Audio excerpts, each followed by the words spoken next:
results in the production of sludge. Approximately 3.5 to 4 kilograms of sludge, dry matter, is produced from every cubic meter of effluent treated. In many countries, where sunlight and land are amply available, sludge from smaller plants is dewatered in sludge drying beds. The most common mechanical sludge dewatering equipment includes a centrifuge, a chamber filter press, and a belt filter press. In many countries, the sludge emanating from tannery effluent treatment plants is categorized as hazardous waste since it contains chromium, albeit in its rather benign trivalent form. However, in the United States and many European countries, tannery sludge has been deleted from the list of hazardous wastes. More recently, effective and efficient sludge management has taken on great significance in many developing countries in Southeast Asia. This is the outcome of the strict enforcement of stringent laws governing the disposal of hazardous waste. Under its regional program for Southeast Asia, the United Nations Industrial Development Organization, UNIDO, has launched a number of initiatives designed to help the industry deal with sludge management effectively. Sludge management options fall into three broad functional areas: reducing the volume of sludge generated, converting it into byproducts, and disposing it off safely in a properly developed landfill. Let us take a look at the technological choices under each of these options. Under reduction of volume, the choices demonstrated are partial substitution of chemicals such as lime and alum by polyelectrolyte and anaerobic digestion of sludge.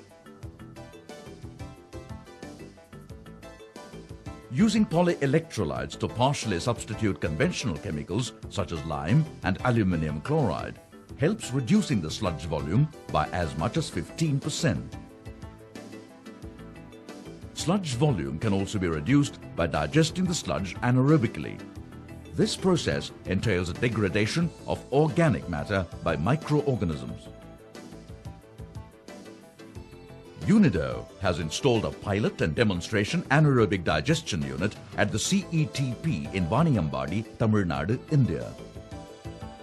It has a capacity of 5 cubic meters per day, and its primary objective is to show how sludge volume can be reduced. Sludge is taken from the soak and pickle streams for digestion, given its high organic content. The sludge is first settled in a settling tank and then fed into an anaerobic digester that mineralizes the sludge, thus reducing the total sludge volume. Digestion also improves the dewaterability of sludge. Though it is too early to draw any conclusions as to its viability, results to date indicate that depending on the organic matter content in the sludge, anaerobic digestion can reduce sludge volume by 30 to 50%. For conversion of sludge into byproducts, the choices demonstrated are biomethanation and generation of electricity, composting with other organic wastes, and solidification and immobilization of heavy metals. Often, the organic content in primary sludge is not high. In instances where it is low, combining sludge with other organic-rich waste materials can facilitate digestion. An ideal solution is to combine it with fleshings, another organic waste from tanneries that often poses a serious disposal problem. Wet fleshings can be minced and mixed with wet sludge.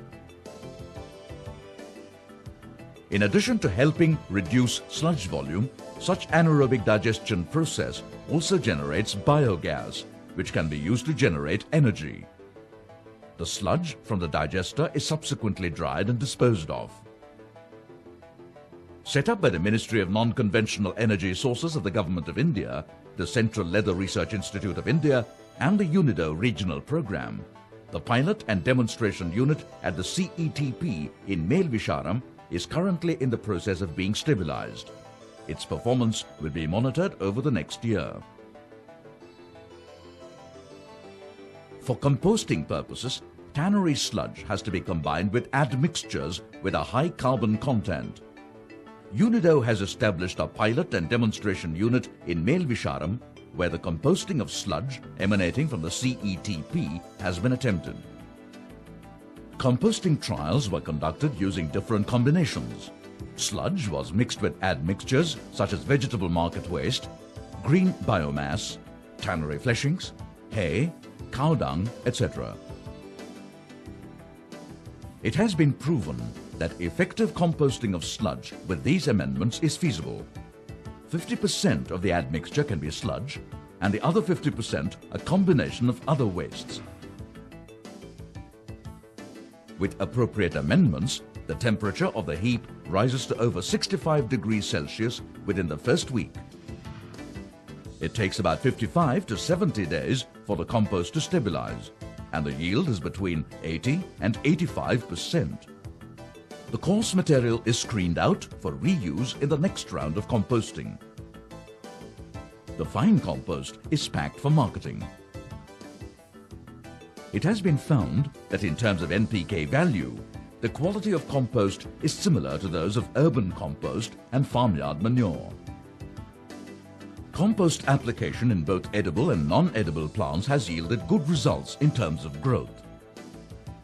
It is reported that the compost offers good market potential in rural areas in India, and the sales price will help to recover the production costs involved.